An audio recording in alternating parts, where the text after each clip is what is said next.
and welcome to the show where we share the stories of the many who intersect with our healthcare system but are rarely heard from. My name is Kevin Poe, founder and editor of Kevin MD. Today on the show, we have Whitney Casares.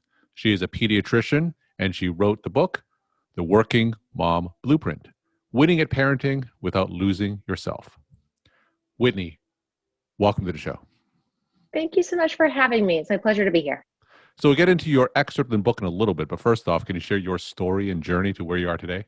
I have wanted to be a doctor for as long as I can remember because, of course, like many of you all, I love science. I love all the nerdy aspects of it. And I also just loved helping people. And originally I thought that that was going to be really helping children themselves to have the best health as possible. And that is still my mission. But over time, I found that the moms that I was interacting with in my pediatrics clinic actually needed help too.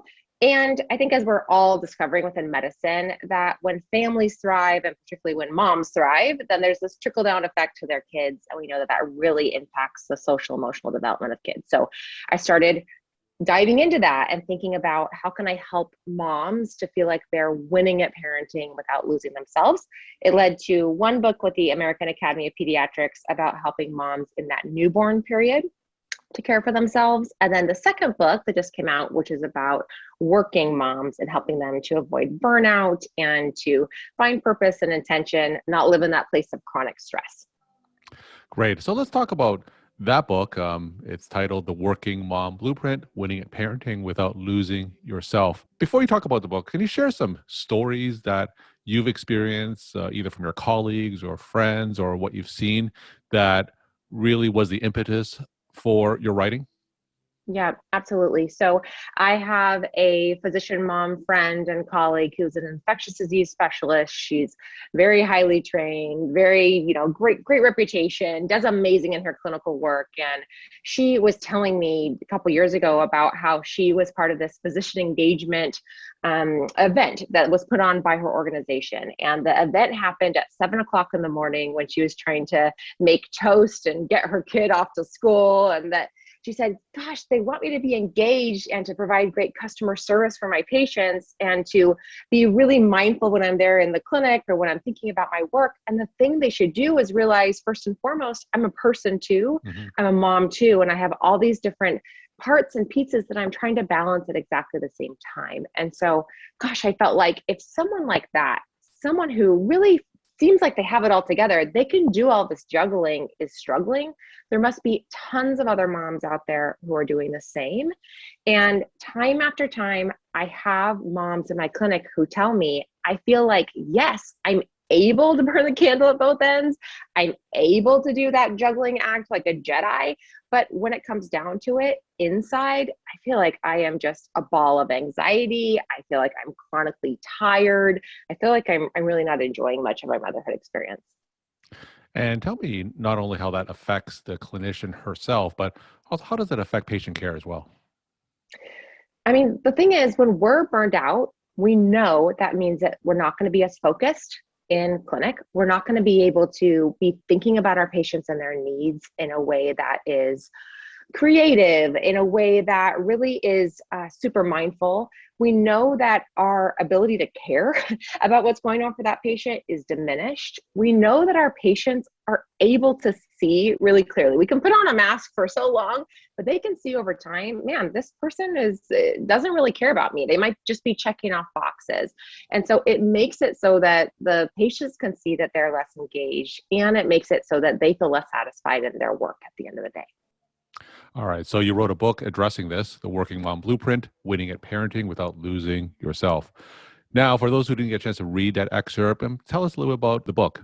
So the book is really about strategies for mom herself in terms of taking care of herself, because we know that a lot of times organizations for physicians or clinicians will talk about, okay, here's the things you need to do if you have a patient that's troublesome, if you have maybe an angry parent that comes into clinic, if you have an angry patient, here's the ways you can kind of like mitigate that really high stress situation. But they don't talk about the root of the problem, which is making sure you're taking care of yourself so you're not at that edge where you're more more likely to engage in maybe a more tenuous situation or not be able to navigate that more clearly. And so the book talks about ways that moms, and working moms in particular, and physicians are like the perfect audience for this, can actually take care of themselves in a sustainable way. And then it also talks about, because it's written with the American Academy of Pediatrics, about ways to take care of our kids. So it talks about how do we streamline meal prep for our kids? How do we deal with school obligations that come up? How do we deal with screen time for our kids? Because a lot of us, especially this year with COVID, we found, man, if we're working from home, we had to distract our kids somehow. So how do we deal with that if we're working at home alongside our kids? And then it also talks about behavioral issues with kids. What are the root causes? What are the things that we as moms, as parents can control?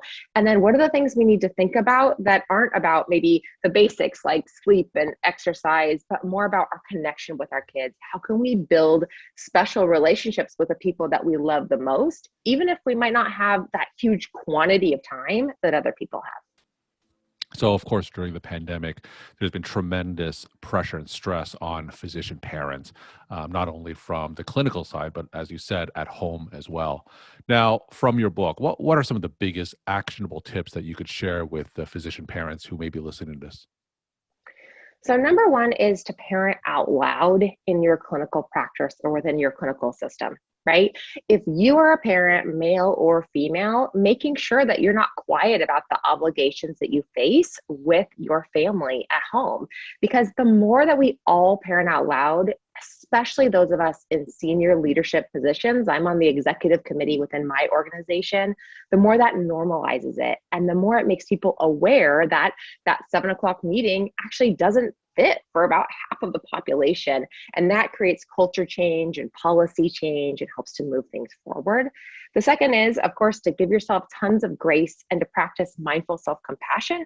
So this idea of when we get to be that harsh critic, which a lot of us as clinicians are very well trained to be, and we practice that in our minds of if we're maybe not able to spend as much time with our kids or feel like we're kind of not doing everything well while we try to do everything, being that good, positive inner coach versus the person who is super mean, harsh with ourselves.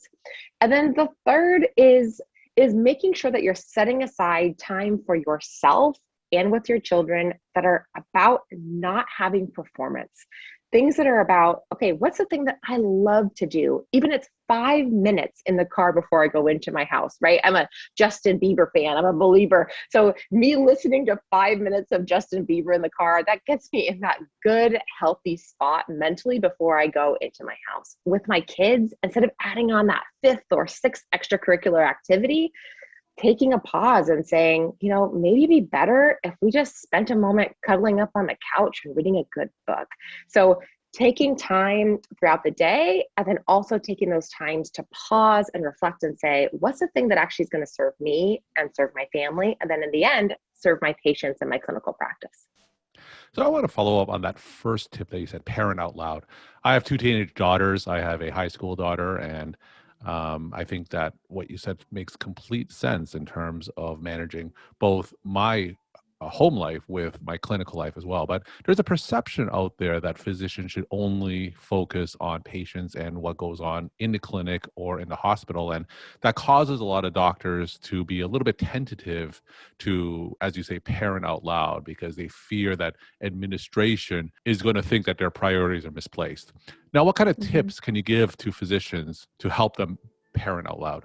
Well, I think number one is if you are not in a position of leadership yourself, aligning yourself with people who are in positions of leadership, who are parents as well, and who share your similar commitments. So, for example, there are plenty of junior partners within my practice who wouldn't feel comfortable raising a hand to say, I can't do that because I have a childcare need, or would feel like they were being seen as a lifestyle doctor if they were the one to say, I need to leave at 5 to go pick my child up from childcare. But I've been there for 11, 12 years. And so as a senior leader within my organization, if that person comes to me and tells me what their struggle is, I can advocate for them.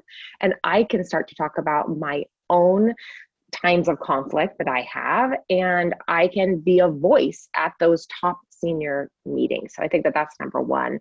Number two is developing a culture of having someone like an HR representative that can work alongside you, where you can go to someone who is trusted and isn't going to be someone who will be potentially looking at you in a way that is negative or saying, well, I guess we can't pass that person up. We should pass that person up for opportunities.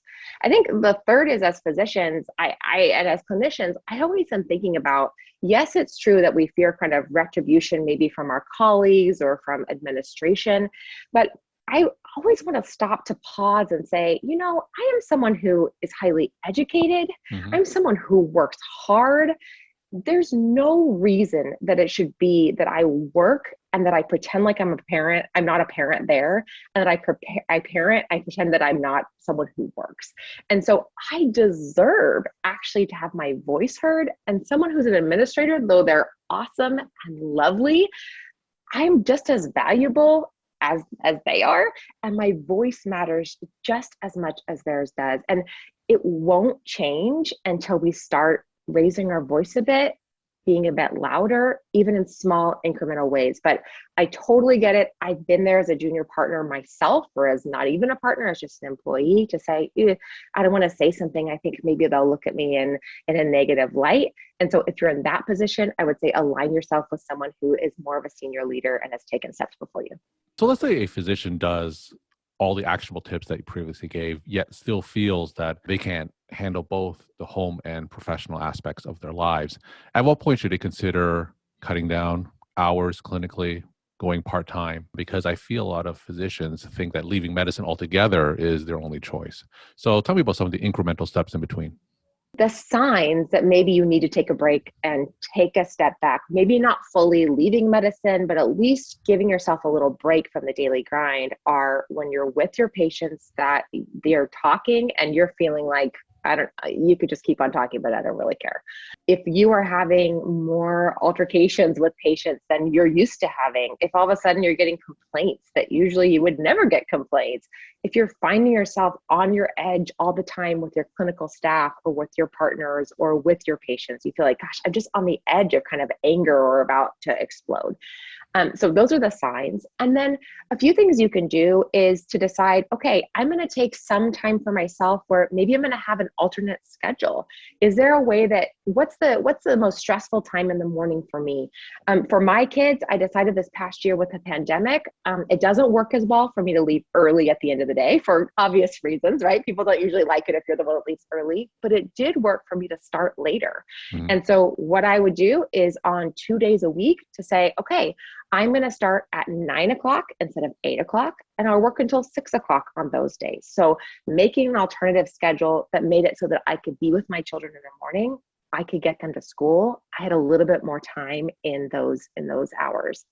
The other is if there is something that you're passionate about that's outside of medicine or kind of quasi-medicine, to spend some time pursuing those passions. Mm-hmm. I know for me at Modern Mommy Doc, it gave me so much more energy when I did my clinical work and when I was feeling burnt out, to have this other project I was working on that really mattered to me, that felt like it was my vision for my life and really fit with my mission and purpose. And then as that got going, I actually cut down on my clinical hours, went from working 4 days a week in the clinic to 3 days a week in the clinic. And that really gave me the space that I needed to feel like, okay, now when I'm in clinic, seeing patients throughout the hospital, seeing babies, I'm all in, because I had this other time to work on the parts and pieces of me that I really care about too. I talked to a lot of doctors, and you mentioned, a side gig or an interest outside of clinical medicine. And paradoxically, that actually made them more committed to what they were doing in the exam room. Now, I feel a lot of doctors still feel a little hesitant doing that side gig.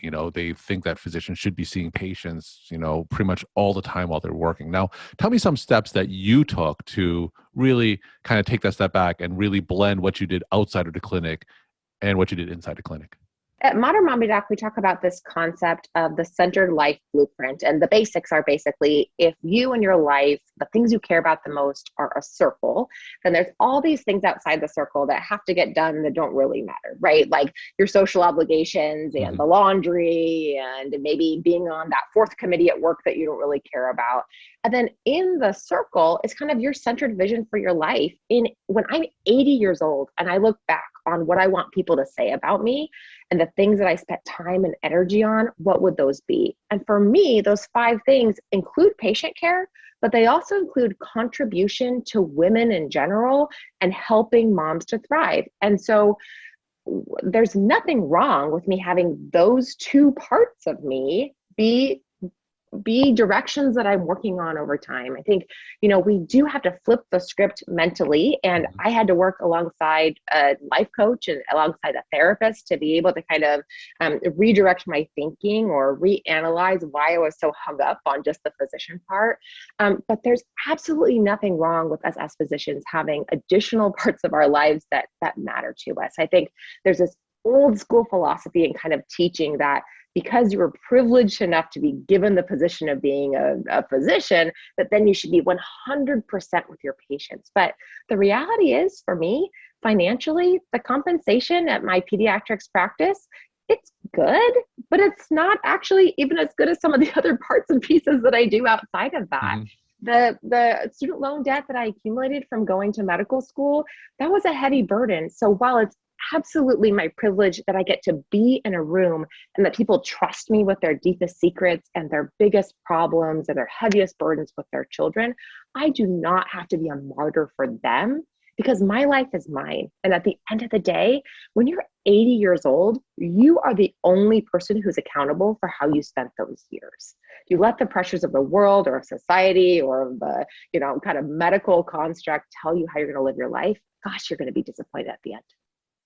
We're talking to Whitney Casares. She is a pediatrician and she's the author of the book, The Working Mom Blueprint, Winning at Parenting Without Losing Yourself.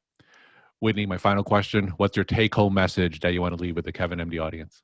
As working moms, as working parents, as physicians and clinicians in general, you cannot decide all the things that come at you. We know that, especially in medicine, we can't control the patients that come in. We can't control the problems that come our way in our personal lives. But we can decide in the big picture where we want to place our time and our energy. And when we do that and take control of how we want to expend all of those precious resources that we have and only we can control, we can honestly change the world in big ways and in ways that do not burn us out and make us feel like, what's the point? Well, thank you so much for sharing your time and insight. And thanks again for being on the show. Thank you for having me.